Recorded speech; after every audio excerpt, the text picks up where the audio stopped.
Before that, though, UKIP has a new leader elected today, announced this afternoon. He is Richard Braine, and he joins us now. Hello, Richard.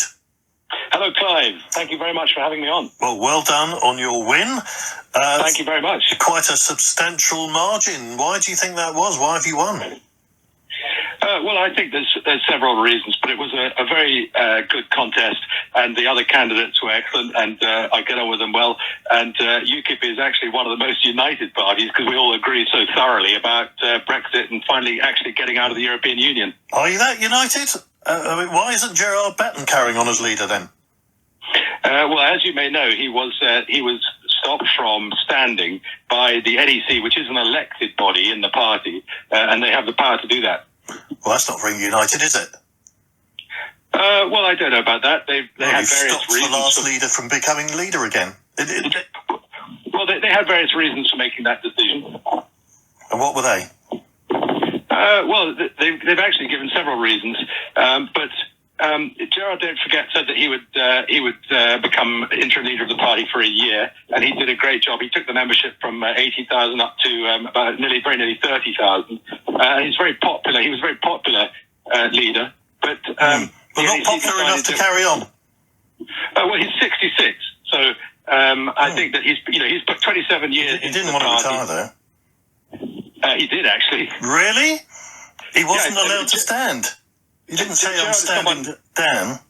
Gerard's someone who's motivated by duty, as I think many people in UKIP are, and he stood for the party in 2018 as a matter of duty, because he thought that the job of leaving the European Union wasn't done yet. As we can see, we're still in it, and he felt that the party needed to carry on. And he put himself forward for that reason, out of a very strong sense of duty, because UKIP is the party that actually brought that referendum, actually delivered the result of it. And we are the true original party of Brexit that have been fighting for it for 27 years.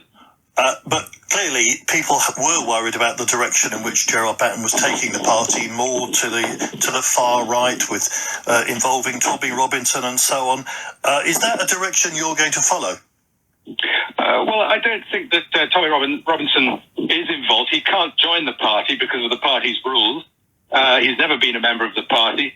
So I don't think that's really a big issue. You know, we in the party want to concentrate on the important questions, and Brexit is one of them, immigration is another. But we've got a fantastic manifesto, and I advise people to go and read it. Find it at ukip.org and go and read the manifesto, because I think a lot of people listen to the press saying that we're far right. But if they read the manifesto, they'll realise that that's a load of absolute nonsense. Where is the party realistically standing now? I mean, we've had a recent by-election, and you were beaten by the monster raving loony party. I mean, really, it's all over for UKIP, isn't it?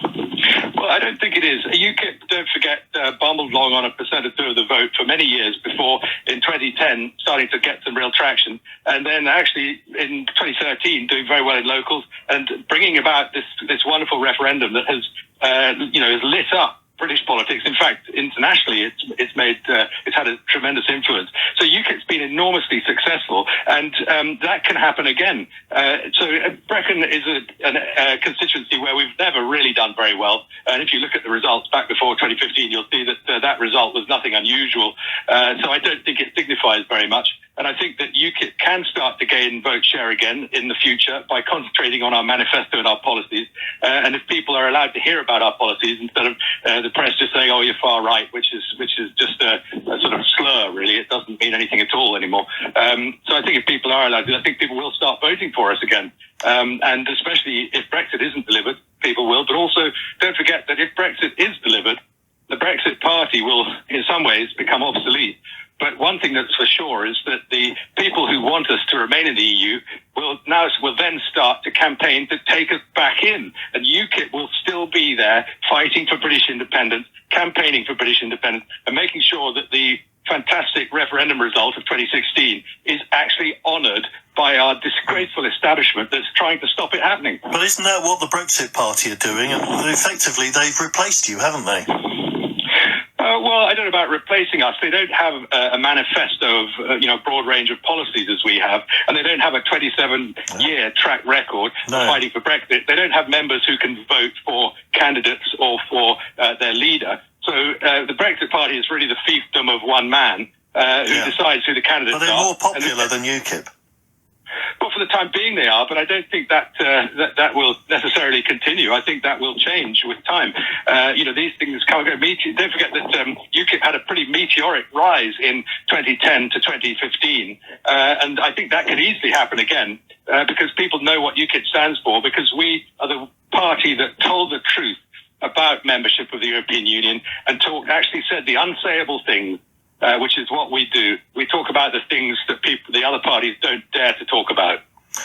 Okay, well, thank you very much again. Congratulations on becoming the latest leader of UKIP. That's Richard Braine joining us. Many thanks for that.